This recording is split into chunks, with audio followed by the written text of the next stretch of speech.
Weather update tayo mga kapatid, patuloy nating binabantayan itong tatlong bagyo sa loob at labas ng ating Philippine Area of Responsibility.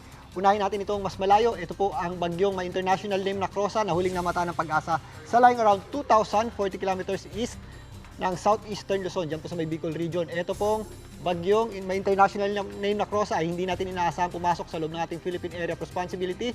Yan po ay kikilos lamang at gigili dito sa kanto ng ating PAR. Pero maaaring sa susunod na linggo, yan naman ang magpalakas ng ating habagat o southwest monsoon. Samantalang kaninang alas 2 ng hapon, nakalabas na ng ating PAR ang bagyong Dante. Ito ay huling namataan ng Pag-asa sa lying around 805 kilometers northeast ng extreme northern Luzon. Nasa labas na nga ng PAR at wala na po yung direktang epekto sa anumang bahagi ng ating bansa.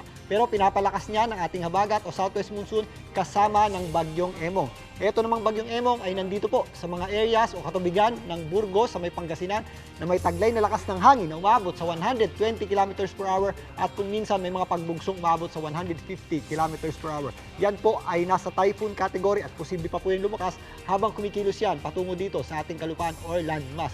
Sa kasalukuyan, yan po ay kumikilos ng napakalapit dito po sa mga areas ng Pangasinan at mamayang madaling araw, posible po yung maglandfall or tumama sa lupa sa Ilocos region, maaaring dyan po sa Ilocos Sur or maaari din pong mas mababa ng konti dyan sa may La Union. Tatawirin yan ang Northern Luzon patungo dito sa extreme Northern Luzon at maaaring bukas ay maaaring nandito na po yan sa katubigan sa itaas na bahagi ng ating bansa. Ito pong bagyong Emong, dahil sa lapit niyan sa ating landmass o kalupaan, nagtaas po ng tropical cyclone wind signal number 4 ang Pag-asa sa mga areas ng Ilocos Sur, La Union at Pangasinan. Again, ito pong ganitong klaseng hangin ay mapanganib na. Ito po yung mga general areas na medyo malapit sa gitna or center ng bagyong Emong. Samantalang nakataas naman ng signal number 3 sa mga areas o natitirang bahagi ng Ilocos Sur, natitirang bahagi ng La Union, Pangasinan, ang northern at western portion nito, ang Abra, kasama po dyan ang Mountain Province, Benguet, kasama na po dyan ang Baguio City. Signal number 2 naman tayo dito po sa mga areas ng Ilocos Norte, natitirang bahagi ng Pangasinan, natitirang bahagi ng Abra, Apayao, Kalinga, at natitirang bahagi ng Mountain Province. Ganon din po sa mga areas ng Ifugao, natitirang bahagi ng Benguet, Babuyan Islands, Cagayan at northern western portion nito, Nueva Vizcaya at Zambales area, yung itaas na bahagi nito. Samantalang nakataas naman ng signal number 1 ng Pag-asa sa mga areas ng Batanes, natitirang bahagi ng Cagayan, Isabela, Nueva Vizcaya, Quirino, Nueva Vizcaya, kasama na po dyan ang Zambales, Tarlac, Pampanga at Nueva Ecija. Para naman po sa mga pag-ulan na direktang epekto ng bagyong Emong at ng ating habagat, yung concentration po ng ating malalakas hanggang torrential o yung halos walang tigil na pag-ulan ay nandito po sa western section ng Northern at Central Luzon.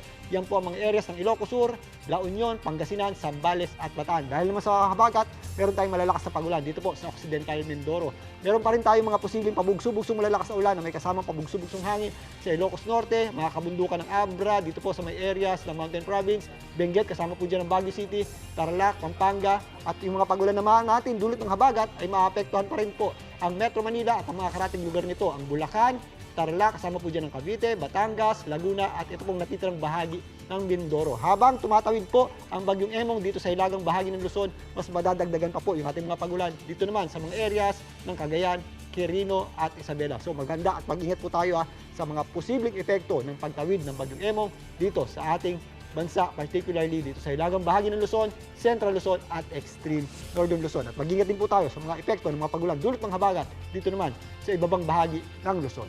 At yan muna latest sa ating lagyan ng panahon. Muli, ako po ang inyong weather frontliner, Alvin Pura, na laging may panahon para sa iyo. Mga kapatid, Julius Babaw po.